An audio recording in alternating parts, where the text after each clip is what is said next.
Salam sejahtera dan selamat kembali. Dalam tutorial ini, kami akan menunjukkan cara mengemas kini butiran E-Invoice anda melalui ciri kod QR.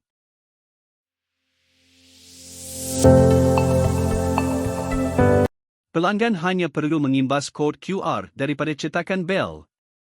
Setelah diimbas, halaman web akan dibuka secara automatik yang memaparkan butiran bel yang sama.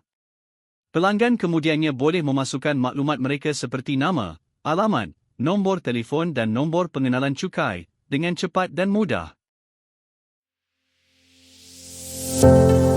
Selepas memasukkan semua butiran yang diperlukan, pelanggan boleh mengklik butang hantar untuk E-Invoice di bahagian atas skrin. Jika terdapat ruangan wajib yang tiada, mesej pemberitahuan akan muncul.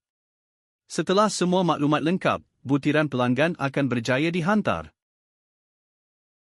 Equal ERP, go to Transactions Sales Pending E-Invoice request.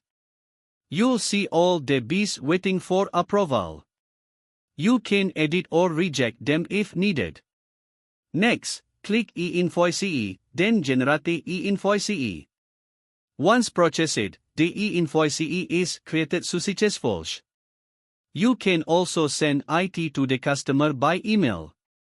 We hope this video gives you a clear idea about the E-Invoice process.